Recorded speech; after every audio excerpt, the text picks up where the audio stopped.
Student, तो आज हम लोग देखेंगे total surface area and volume से रिलेटेड कुछ इंपॉर्टेंट क्वेश्चन। सबसे पहले हम यहाँ पे देखते हैं कुछ हम लोग सबसे पहले ऑब्जेक्टिव क्वेश्चन को सॉल्व करेंगे। जो आसान आसान ऑब्जेक्टिव क्वेश्चन है रिलेटेड टू एग्जाम, तो हम उस क्वेश्चन को पहले हम लोग टच करेंगे, जिससे क्या होगा, कुछ जो फॉर्मूला है वो भी मेमोराइज हो जाएगा और आसान आसान जब सवाल बनने लगेंगे तो हम लोग फिर सवाल की तरफ जाएंगे।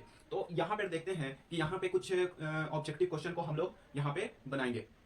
तो सबसे पहला क्वेश्चन है, the ratio of total surface area of a solid hemisphere to the square of its radius is. तो यहाँ पे पूछ रहा है कि रेशियो बताइए total surface area of solid hemisphere का और स्क्वायर ऑफ इट्स रेडियस। तो हम लोग जानते हैं हेमीस्फीयर का फिगर से आप लोग वाकिफ होंगे कि इस तरह से हेमीस्फीयर का यहाँ पे बनता है, ये रेडियस होता है और अगर पूरा हम लोग देखेंगे तो ये डायमीटर। तो यहाँ पे क्या कह रहा है, टोटल सरफेस एरिया। तो हम लोग जानते हैं कि total surface area of solid hemisphere is equal 3πr², या इसको दो पार्ट में किया गया है, 2πr² प्लस πr²। तो इस तरीके से ये 3πr² बना। फिर क्या कहता है कि स्क्वायर ऑफ इट्स रेडियस। तो हम लोग जानते हैं रेडियस का स्क्वायर यानी कि r²। अब इन दोनों का रेशियो निकालना है, तो रेशियो क्या हो जाएगा, 3πr² डिवाइडेड बाई r²। तो r² से r² कैंसिल हो जाएगा, तो आंसर होगा 3π/1 यानी कि 3π/1। तो 3π/1 ऑप्शन बी करेक्ट आंसर। तो नेक्स्ट क्वेश्चन है, if the surface area of a sphere is 616 centimetre square then its diameter in centimetre. तो हम लोग जानते हैं कि surface area of a sphere होता है 4πr²। और यहाँ पे सरफेस एरिया दिया हुआ है 616 centimetre square is equal to क्या हो जाएगा, 4πr²। तो यहाँ से हम लोग r का वैल्यू निकालना है, तो क्या करेंगे, 4π को पहले हम लोग पाई को चेंज कर देंगे, is equal to 4 into pi का वैल्यू हम लोग जानते हैं 22/7 होता है, इंटू r²। अगेन क्या करेंगे, 616 into 7 divided by 4 into 22 is equal to r²। तो यहां से 4 से कटेगा ये,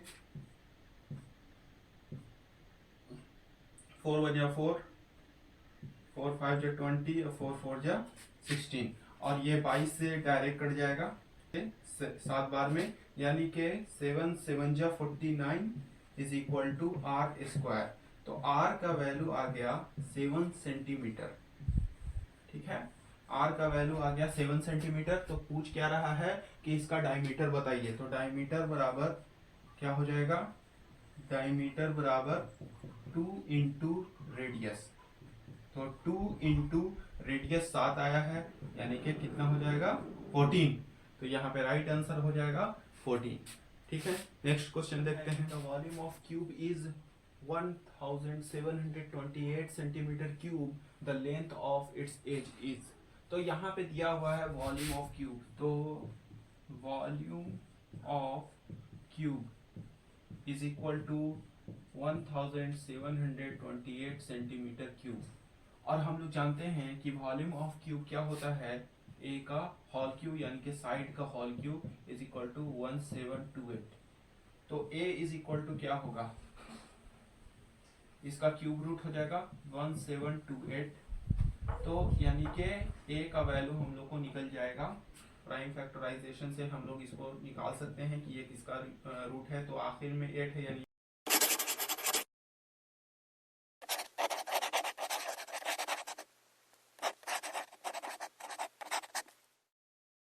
हम लोग जानते हैं 3 का क्यूब है। तो ये हो गया, यानी कि 2 2 जा 4, 4 3 जा 12। यानी कि ये इस तरीके से हम, अगर नहीं आ रहा है, अगर याद है तो अच्छी बात है, अगर नहीं याद है तो हम लोग इस तरीके से निकाल सकते हैं। तो क्या हो जाएगा, यहाँ पे 12 आ गया, 12 का क्यूब, और ये क्यूब से क्यूब रूट कट जाएगा, तो साइड आ जाएगा 12, तो साइड बराबर आ गया 12 सेंटीमीटर।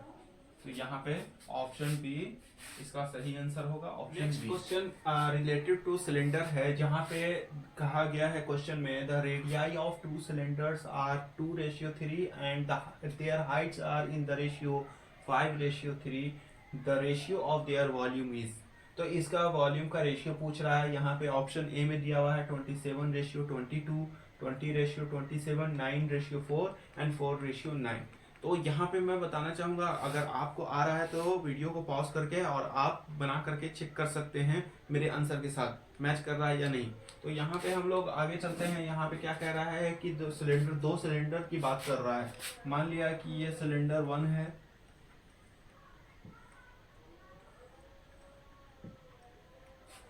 और नेक्स्ट सिलेंडर है ये। तो मैं अलग अलग इसलिए बता रहा हूं ताकि और क्लियर समझ में आ जाए। इसका दिया हुआ है, फर्स्ट वाले सिलेंडर का दिया हुआ है रेडियाई, ठीक है, 2 दिया हुआ है इसका रेडियाई, और इसका रेडियाई दिया हुआ है 3, और उसी तरीके से हाइट का रेशियो दिया हुआ है 5 और इसका रेशियो दिया हुआ है 3, ठीक है। तो रेशियो ऑफ देयर वॉल्यूम पूछ रहा है, तो हम लोग पहले फर्स्ट वाले का वॉल्यूम निकाल देते हैं, फिर सेकंड वाले का वॉल्यूम निकाल करके दोनों का रेशियो निकाल देंगे। तो यहाँ पे हम लोग जानते हैं कि वॉल्यूम ऑफ सिलेंडर होता है पाई आर स्क्वायर एच। तो पाई का वैल्यू यहाँ पे हम लोग नहीं रखेंगे, क्योंकि रेशियो में जब हम लोग करेंगे तो वो ऑलरेडी कट जाएगा, तो इसलिए हम लोग पाई को पाई ही रहने देंगे। आर का वैल्यू दिया हुआ है यहाँ से 2 का स्क्वायर और एच का वैल्यू दिया हुआ है 5, तो क्या हो जाएगा पाई इंटू 4 इंटू 5 यानी कि 20 पाई। अब यहाँ पे दूसरे सिलेंडर का निकाल देंगे वॉल्यूम, तो सेकंड सिलेंडर का निकालेंगे तो क्या हो जाएगा पाई आर स्क्वायर एच, यानी कि इसको R2 कर देते हैं H2 R1 H1। तो इसका दिया हुआ है पाई और R2 का स्क्वायर यानी कि 3 का स्क्वायर इंटू 3, तो क्या हो जाएगा यहाँ पे हो जाएगा 3 3 जा 9, 9 3 जा 27 पाई। अब इसका रेशियो बोल रहा है, तो रेशियो इज इक्वल टू क्या हो जाएगा 20 पाई डिवाइडेड बाई 27 पाई। तो मैंने बताया था जैसा कि पाई से पाई कट जाएगा, तो कितना आ गया 20 रेशियो 27, यानी कि ऑप्शन नंबर बी, ठीक है। तो पहले सिलेंडर का पहले वॉल्यूम निकालना है, रेशियो निकालना है, यानी कि और सेकंड वाले को सेकंड बार में रखना है। नहीं तो अगर उल्टा रख देंगे तो फिर इसका और दूसरा ऑप्शन भी दे रहा है, तो यहाँ पे गलत हो जाएगा।